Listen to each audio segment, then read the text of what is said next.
34. Nama saya Kastana Iswari dengan NIM akhir 16. Nama saya Bunga Kalista dengan NIM akhir 120.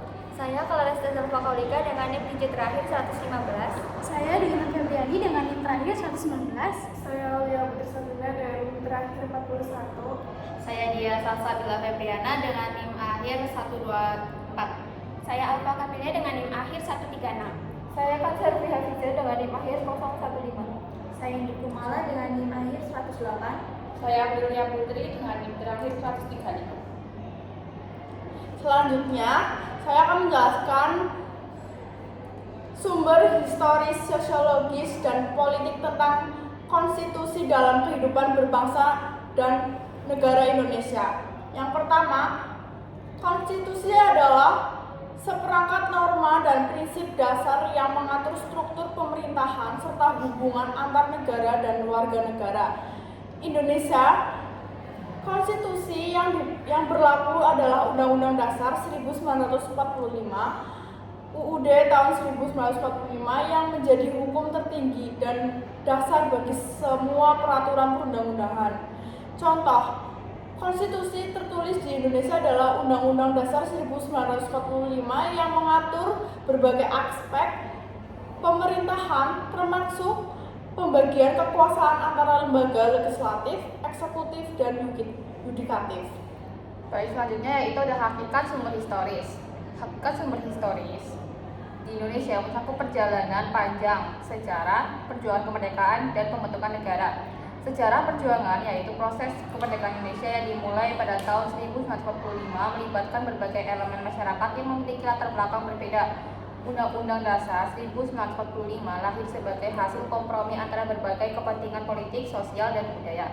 Contohnya, pengaruh peristiwa seperti proklamasi kemerdekaan 17 Agustus 1945 dan sidang BPUPKI yang menghasilkan Undang-Undang Dasar 1945 merupakan contoh nyata dari sumber historis yang membentuk konstitusi.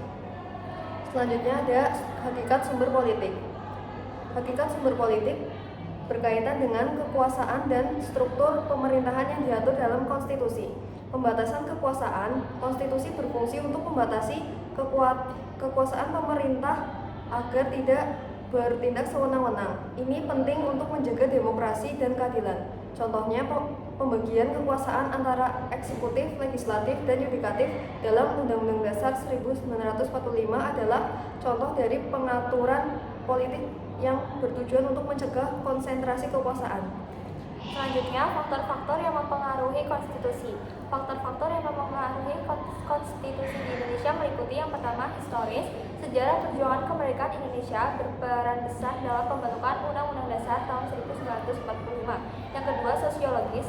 Perubahan sosial dan tuntutan masyarakat terhadap hak asasi manusia mendorong revisi konstitusi. Yang ketiga, politik.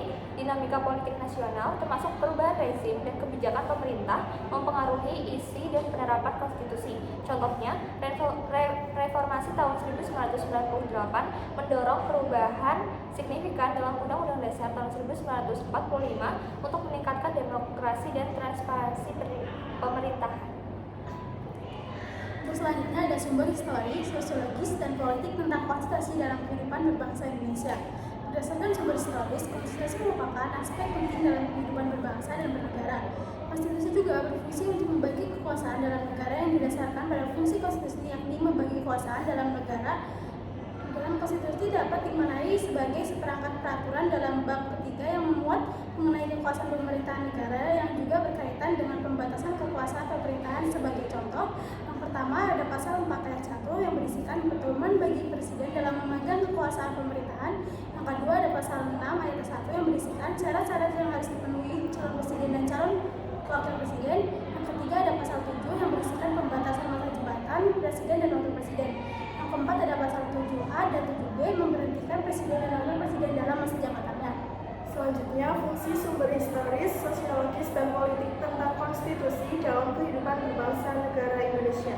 Bila dilihat dari fungsinya, maka konstitusi dapat dibagi menjadi dua fungsi, yaitu A. Membagi kekuasaan dalam negara, B. Membatasi kekuasaan pemerintah atau penguasa dalam negara, C. Menentukan pembatasan terhadap kekuasaan sebagai suatu fungsi konstitusionalisme, D. Memberikan legitimasi terhadap kekuasaan pemerintah dan sebagai instrumen untuk mengalihkan kewenangan dari pemegang kekuasaan asal atau baik rakyat dalam sistem demokrasi atau raja dalam sistem monarki pada organ-organ kekuasaan negara.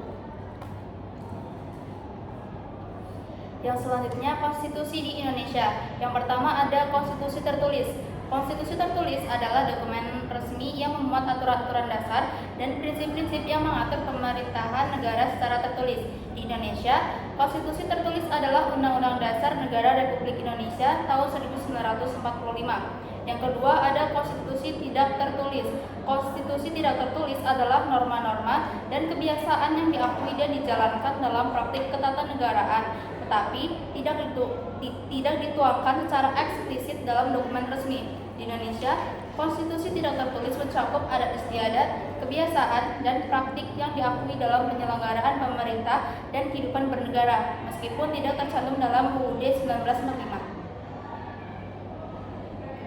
Selanjutnya ada karakteristik sumber historis, sosiologis, dan politik tentang konstitusi dalam kehidupan berbangsa negara Indonesia.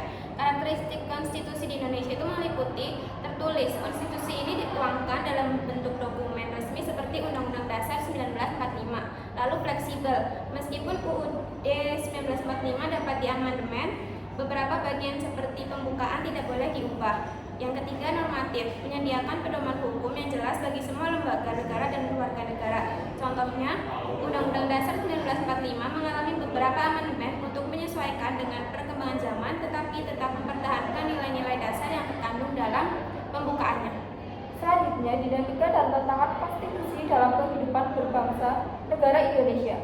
Terjadi banyak dinamika konstitusi di Indonesia, di mana yang semula konstitusi UUD NRI 1945 mengalami perubahan menjadi konstitusi RIS pada tahun 1949 dan berlaku hingga tahun 1950, digantikan dengan UUDS 1950 yang bertahan hingga tahun 1959. Indonesia kemudian kembali kepada konstitusi UUD NRI 1945 masa Orde Lama hingga tahun 1965, kemudian konstitusi UUD NRI 1945 masa Orde Baru pada tahun 1966 hingga tahun 1998. Yang selanjutnya, esensi dan urgensi konstitusi dalam kehidupan berbangsa negara.